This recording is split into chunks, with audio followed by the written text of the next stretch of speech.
Hello students, मैं हूं सुशील sir. आज इलेक्ट्रोस्टैटिक्स का एक नया वीडियो लेक्चर लेके आया हूं, जिसमें हम गाउस लॉ की कुछ और एप्लीकेशंस पढ़ेंगे। पिछले वीडियो लेक्चर में भी हमने गाउस लॉ की एप्लीकेशंस पढ़ी थी, जिसमें हमने निकाला था electric field due to spherical shell या कंडक्टिंग स्फीयर, दोनों के रिजल्ट एक ही थे।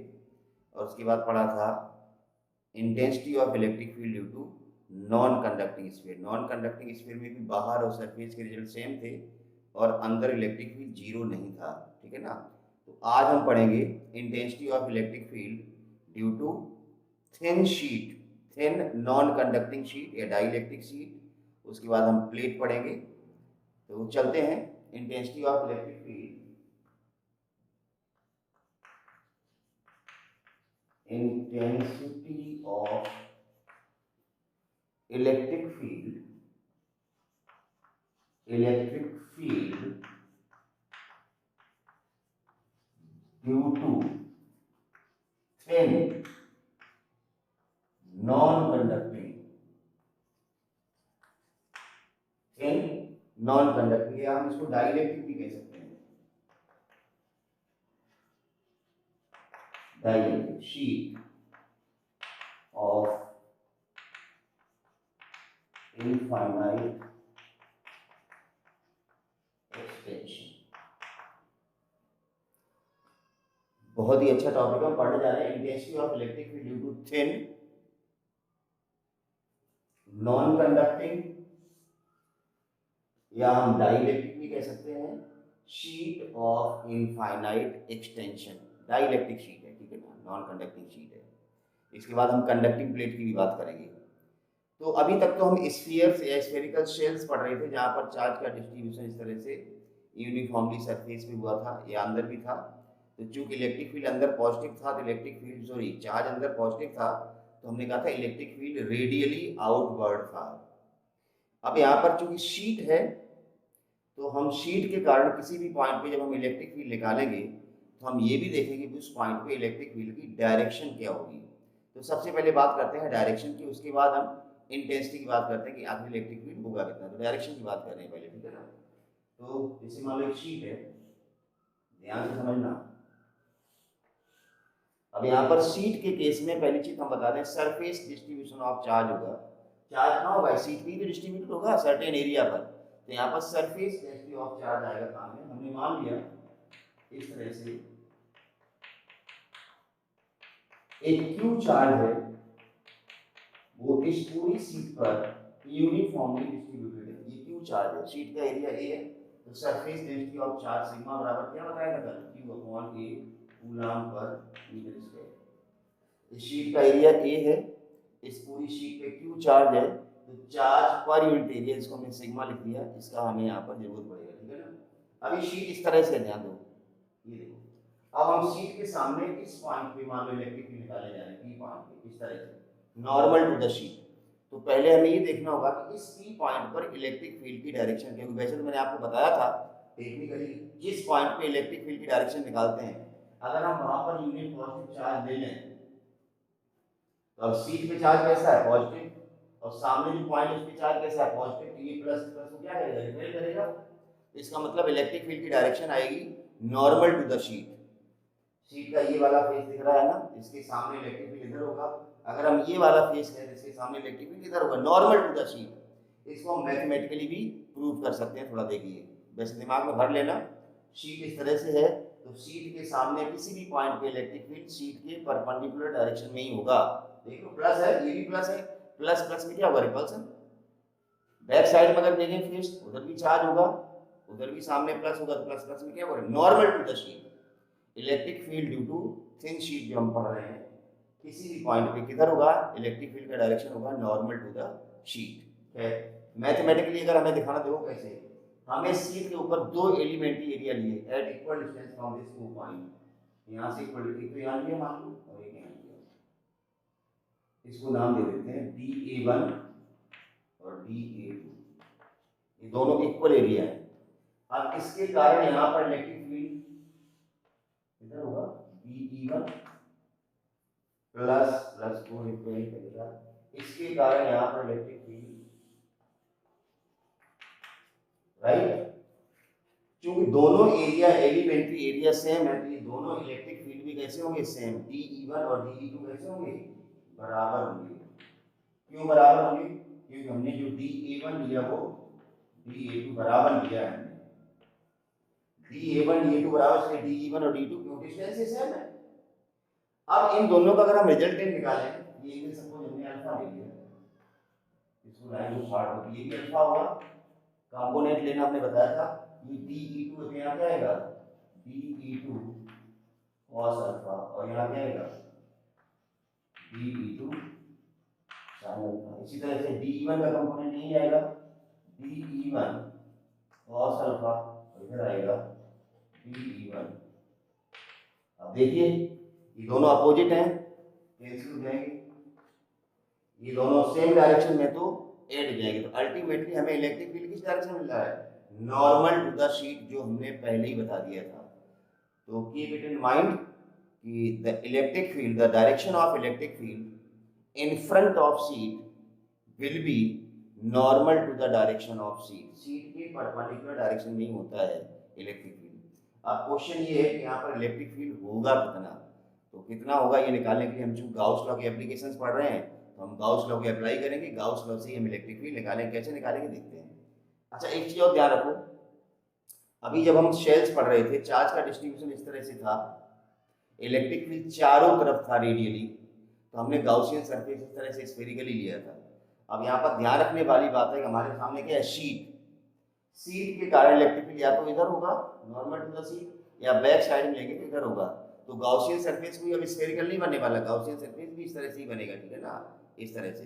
तो अब एक सिलेंड्रिकल गाउसियन सरफेस मिलेगा जो हम शीट को नॉर्मल डायरेक्शन में प्लेस करेंगे, ठीक है ना, इस तरह से कुछ होगा गाउसियन सरफेस। तो देखिए ये तो था डायरेक्शन के लिए, शीट के कारण पी पॉइंट पे electric field normal to the sheet आया, ये कंपोनेंट कैंसिल हो गए। अब इलेक्ट्रिक फील्ड कितना होगा इसकी बात करें, ठीक है ना।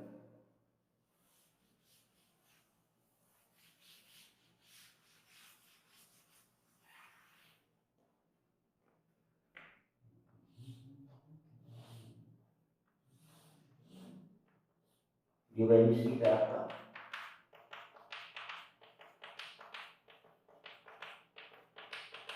जैसे मैंने बताया था इलेक्ट्रिक इधर भी है,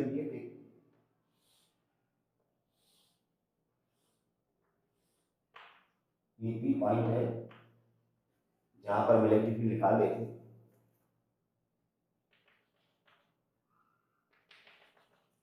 इस तरह से सिलेंड्रिकल गाउसियन सरफेस लिया अक्रॉस दिस शीट, शीट के फाड़का हुआ इस तरह से।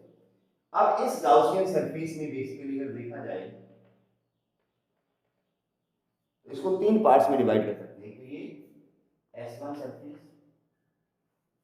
Right hand side circular surface, ये S2 सरफेस हो जाएगा, left hand side circular surface, and third one is S3, इसको हम कर्व्ड सरफेस कह सकते हैं, ठीक है ना।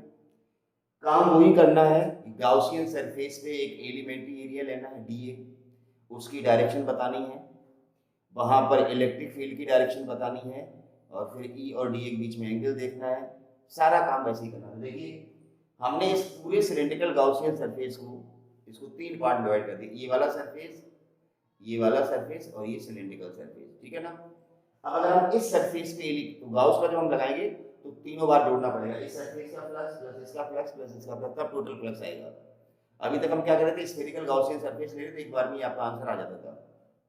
तो यहाँ अगर हम एलिमेंट्री एरिया लेंगे DA, ले लिया थोड़ा सा एलिमेंट्री एरिया, तो DA डायरेक्शन कितना होगा, यही होगा भाई, नॉर्मल टू द शीट। अगर इस पे अगर यहाँ एलिमेंट्री एरिया तो नॉर्मल टू द सरफेस ही होता ना, एरिया वेक्टर किधर होता, नॉर्मल टू द सरफेस। यहाँ लेंगे किधर होगा, इधर, यहाँ लेंगे किधर होगा, इधर, यहाँ लेंगे किधर होगा, इधर, यहाँ लेंगे किधर होगा, इधर, वही कॉन्सेप्ट। अब इस पॉइंट पर दिए गए डायरेक्शन है और इलेक्ट्रिक फील्ड कितना होगा, normal to the sheet, electric field भी इधर ही होगा नॉर्मल टू द शीट, तो थीटा कितना होगा 0, पीछे वाले सरफेस पर। यहाँ एलिमेंट्री एरिया लो, तो दिए किधर होगा, इधर, इलेक्ट्रिक फील्ड किधर होगा, नॉर्मल टू द शीट, यहाँ भी थीटा कितना हो गया, 0 हो गया। इस पे आ जाओ, अभी बता रहे थे एलिमेंट्री एरिया लो, दिए किधर होगा, normal to the surface, electric field किधर है, नॉर्मल टू द शीट, यहाँ थीटा कितना हो गया 90। तो हमने इसलिए सिलेंड्रिकल गॉसियन सरफेस पे हमने तीन पार्ट डिवाइड किया, S1 S2 और S3। तीनों पे हमने एलिमेंट्री एरिया लिया। वहां पर फिर बता रहा हूँ स्फेरिकल शेल के केस में स्फेरिकल गॉसियन सरफेस होती थी, सिमेट्रिकली होती थी, तो हम वहां पर एक बार में एलिमेंट्री एरिया लेकर के एक साथ ही इंटीग्रल कर देते थे।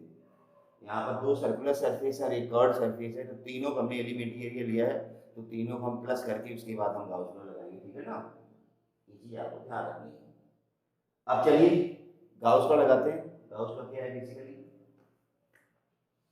Gauss law integral of E dot D for surface S1। मैंने क्या कहा था, तीन पार्ट्स में डिवाइड किया है, तो S1 के लिए भी, S2 के लिए भी और S3 के लिए भी। Integral E dot D for S1 किया plus integral of E dot d for S2 plus integral of E dot d for S3 हो गया तीनों का, ये भी जुड़ गया, ये पूरा सरफेस एरिया आ गया। Is equals to sigma q upon epsilon naught. आप sigma q upon epsilon naught लिखें या 4 पाई के सिग्मा क्यू लिखें, सबका मतलब एक ही है। अब हमें पता है, इसको खोलेंगे तो E D A cos theta आएगा, E D A cos theta आएगा, यहाँ भी E D A cos theta आएगा।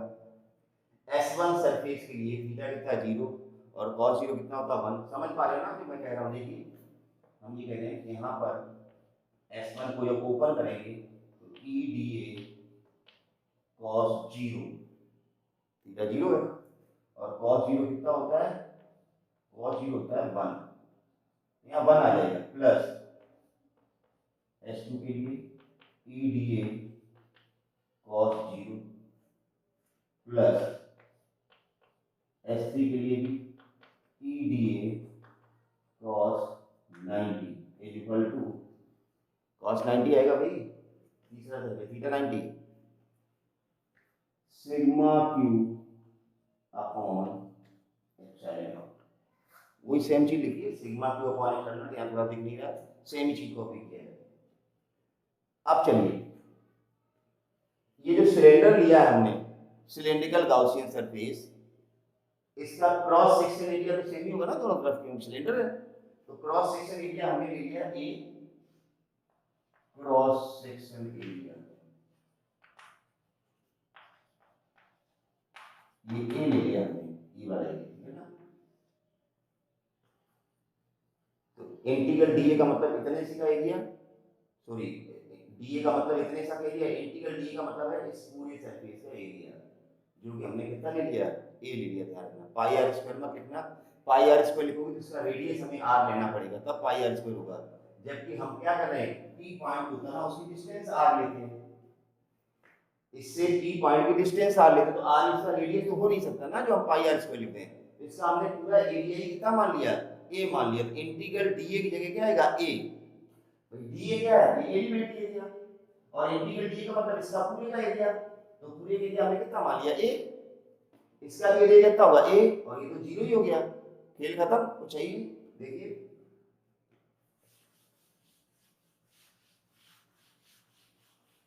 देखिए ये बचा A D A S1 plus E D A S2, S3 0 हो गया,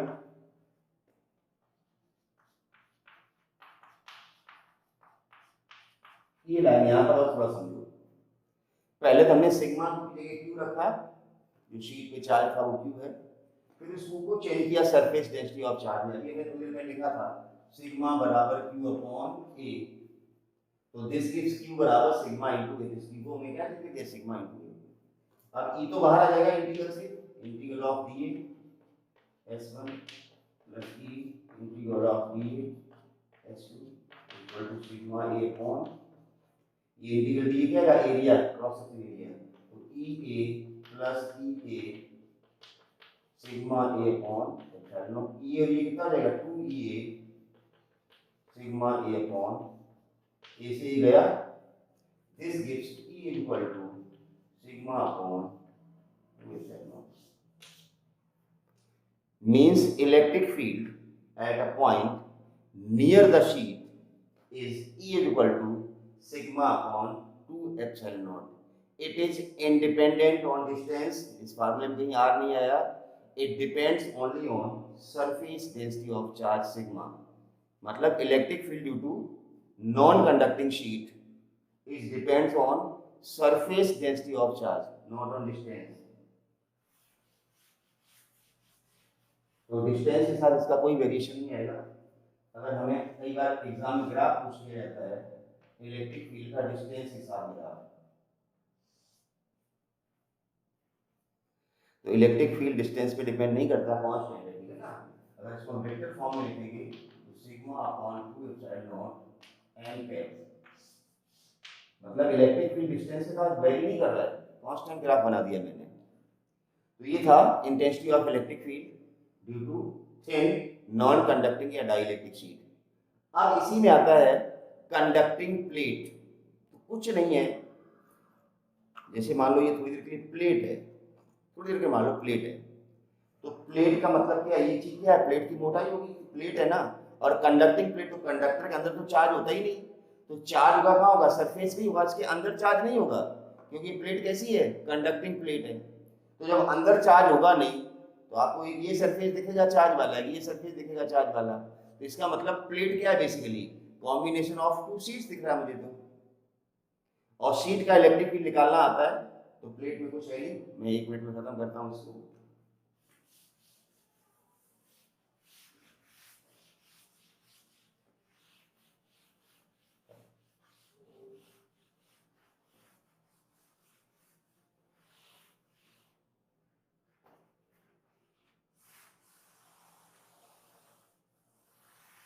चलिए, थिक नहीं, थिक कंडक्टिंग प्लेट.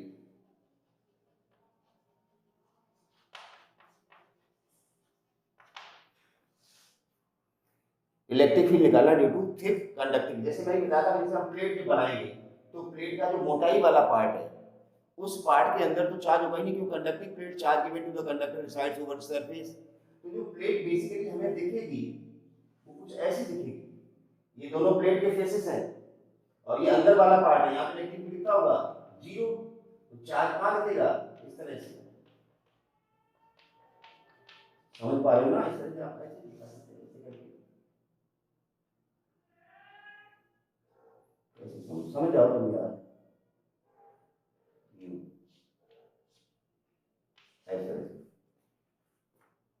ये दोनों सरफेस है, इधर चार्ज हो रहा है, इधर अंदर वाला पार्ट 0 है.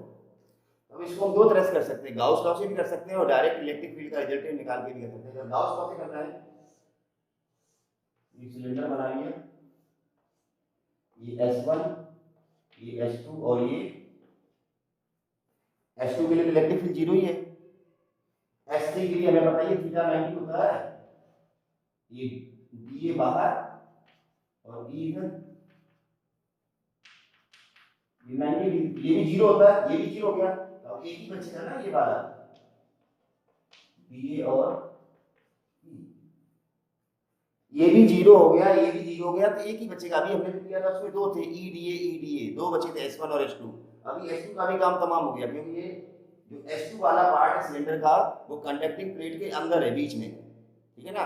क्योंकि इलेक्ट्रिक फील्ड यहाँ डिस्कंटिन्यूअस है, यहाँ इलेक्ट्रिक फील्ड है, यहाँ इलेक्ट्रिक फील्ड नहीं है, फिर यहाँ इलेक्ट्रिक फील्ड है. तो हमें गॉसियन सरफेस यहीं तक बनाना है, यहाँ तक नहीं ले जाना कि यहाँ है, यहाँ नहीं, यहाँ ऐसे करके नहीं करना है. चलिए, तो अब अपना गाउस लॉ लगाएंगे, केवल एक ही बचेगा, S1 वाला, E D A equal to sigma A upon, तो ई ए आ जाएगा sigma A upon epsilon naught, A से ए चला जाएगा तो ई का रिजल्ट आएगा सिग्मा अपॉन एप्सिलॉन नॉट, ठीक है ना. ई वेक्टर लगाएंगे सिग्मा अपॉन एप्सिलॉन नॉट. तो नॉन कंडक्टिंग शीट में यहाँ नीचे 2 आता था और कंडक्टिंग प्लेट में 2 नहीं आता. तो बहुत आसान है, जैसा मैंने बताया था कि इसको हम इलेक्ट्रिक फील्ड के रिजल्टेंट के फॉर्म में भी निकाल सकते हैं. देखो कैसे, एक मिनट देख लो, बहुत ही अच्छा कॉन्सेप्ट है.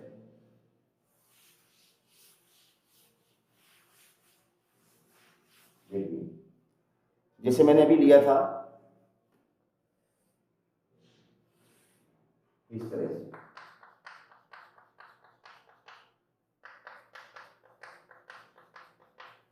मैंने क्या बताया, ये क्या एक तरह से शीट है, ये क्या एक तरह से सीट है, and combination of two sheet, ये क्या बन गया प्लेन। जैसे मान लो हमें इसी पॉइंट पे इलेक्ट्रिक फील्ड निकालना है, अभी जो मैंने निकाला था सिग्मा अपॉन एप्सिलॉन।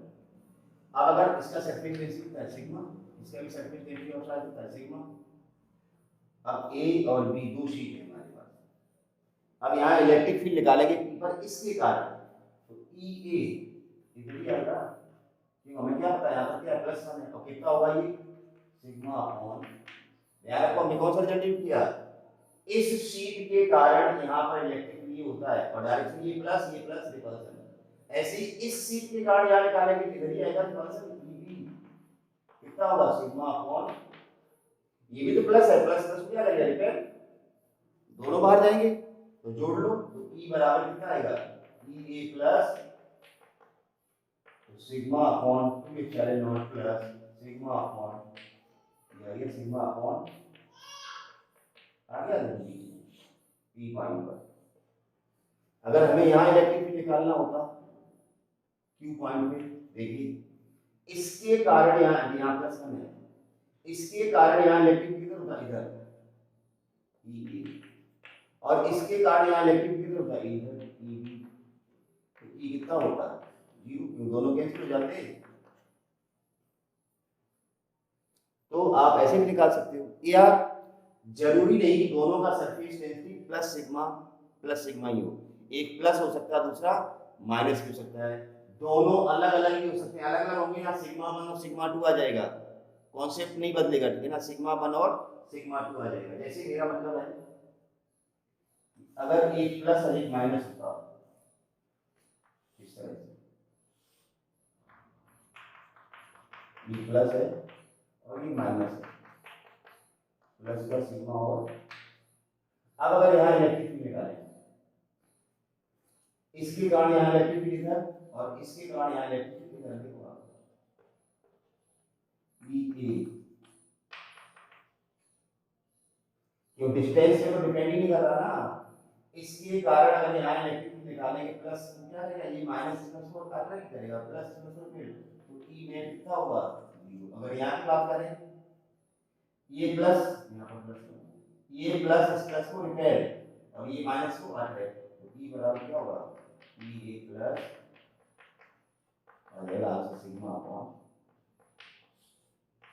दोनों को जोड़ोगे तो sigma upon 2 epsilon naught plus sigma upon 2 epsilon naught कितना जाएगा सिग्मा अपॉन एप्सिलॉन नॉट जाएगा।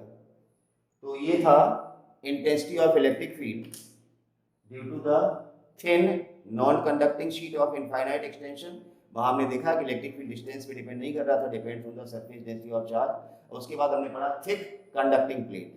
तो कंडक्टिंग प्लेट के केस में जो इलेक्ट्रिक फील्ड था किसी पॉइंट पी पर प्लेट के सामने, वो सिग्मा अपॉन एप्सिलॉन नॉट था, जो नॉन कंडक्टिंग का डबल था।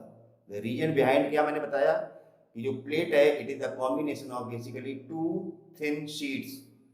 तो दोनों इलेक्ट्रिक फील्ड जुड़ गए थे, तो sigma upon 2 epsilon naught plus sigma upon 2 epsilon naught कितना आया था सिग्मा अपॉन एप्सिलॉन नॉट आया था।